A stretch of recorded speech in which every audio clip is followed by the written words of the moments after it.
the bankers in the Western world will continue to inflate the money supply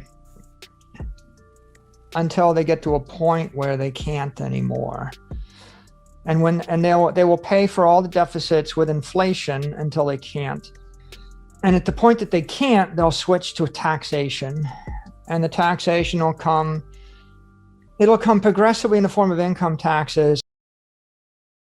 And then the third phase, it'll come in the form of property taxes. They won't be able to raise enough money with income tax, so it'll become a property tax. And before you recoil in horror, just keep in mind in Florida, there is no income tax, but there is a property tax, and it's 2% a year on all of your real estate property. Maybe they'll assess the property up and it becomes 2% of property that's worth 50% more, and they raise their taxes 50%. Or maybe they'll extend it from just your residential real estate to commercial real estate to other forms of property. I think it'll be a political process. There'll be a lot of back and forth negotiation.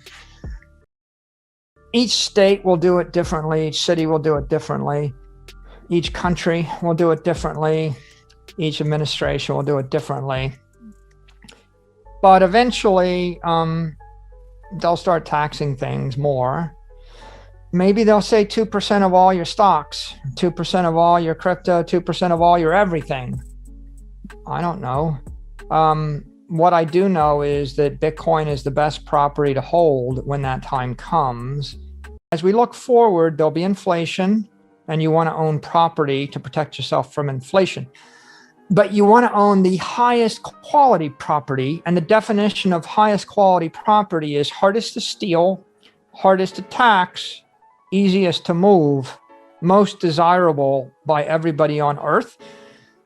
Also, easiest to upgrade. Why is an acre in New York City more valuable than an acre in the middle of Kansas? They're both an acre. The acre in New York City is more valuable because it's built on granite. It's very solid. You can build a 100-story building on it. It's not sand. It's not soil. But the second reason it's more valuable is because you can develop it into more things.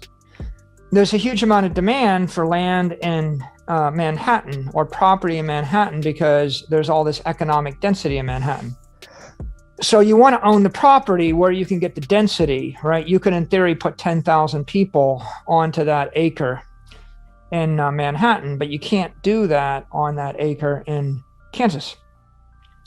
So if you're going to own property in cyberspace, what property do you want to own? If you own the Bitcoin property, right? Bitcoin you can develop because it's an open protocol. So you can build thousands of layer 2 and layer 3 applications on it anywhere in the world. That's why you want to own that. That's why Bitcoin is, if you have $1 billion of Bitcoin, that's why it's better than $1 billion of gold or $1 billion worth of land or $1 billion worth of real estate or $1 billion worth of a company. All of those are properties, but they're easier to impair, harder to develop, harder to move. So if you're taking the long view, find the highest quality property you can, hold it for the long term. And I wouldn't worry so much about the political process, right? If the politicians pursue rampant inflation, the highest quality property will benefit. If they start to do income tax, if they crank the income tax to 90%, you want to own the highest quality property because that's the property that you don't have to sell. The way you avoid income tax is you never sell it. Low quality property can be impaired, and if you think it can be impaired, you have to sell it, and when you sell it, you'll take a capital gains tax. If you want to move from here to Monaco, you'll have to sell your property in wherever you live in order to go to Monaco, and you won't get hit with a capital gains tax or an income tax. Right. So high quality property protects you from income tax. And then finally, high quality property protects you from property taxes, because ultimately the highest quality property is going to be the hardest to tax. Compared to California, taxing of buildings in California, if I tax 5% of the real estate property in California, I'm going to get it all. Mm-hmm. If I tax 5% of the companies in California, I'm going to get that too. If I tax 5% of the Bitcoin in California, it's all going to move. Yeah. And so if you're making a law in California about what to tax, what's the point in taxing something that's going to move away from you when you tax it? So that's my way of saying if it's the apex property, people aren't going to try to tax it as hard because it's hard to tax and they won't be successful. And so if you're not going to be successful, then there are fewer people attempting to target you as the victim. And let's say in the worst case now, like how are you going to tax Bitcoin in the US? You can't tax it at the LA level. You can't tax it at the California level. You have to tax it at the federal level. So I can tax it at the federal level, and then people will move out of the country. And then you say, well, that's okay. If you're a citizen, you still got to pay it.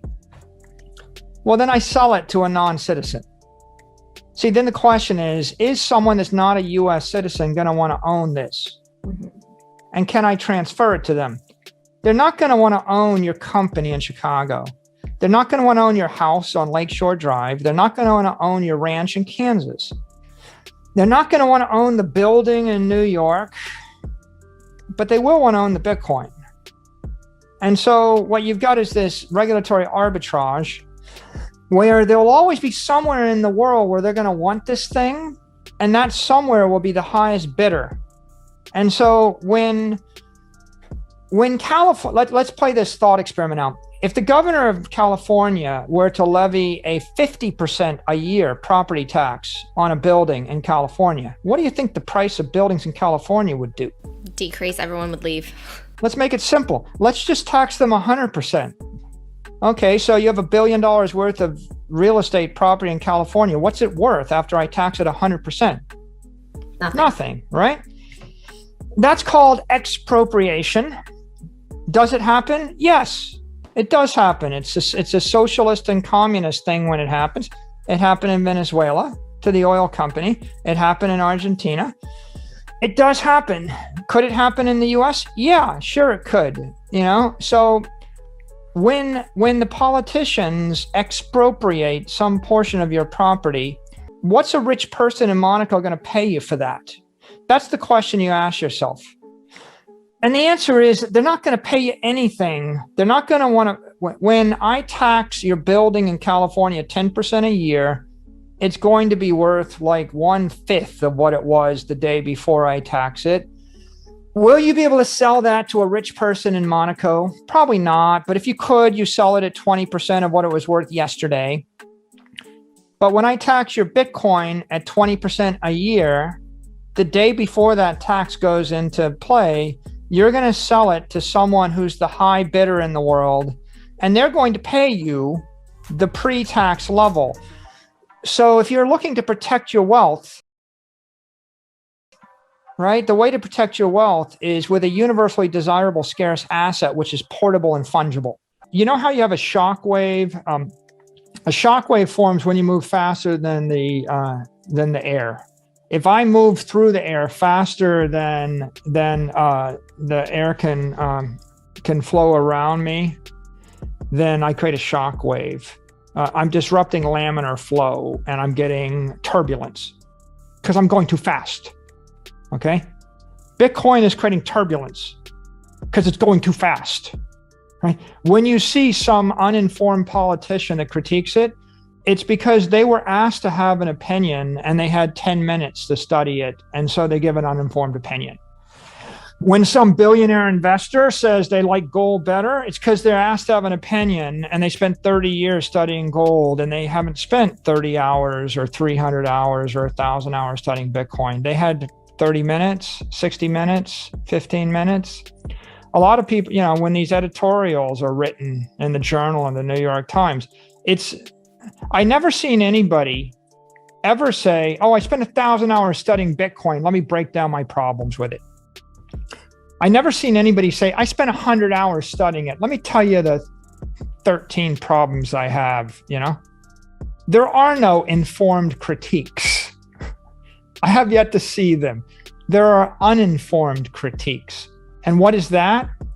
That's the same as your fighter jet slamming into a wall of air faster than the speed of sound, and you get a shock wave, and you get turbulence, and you get heat, and you get sound and fury. And is that a bad thing?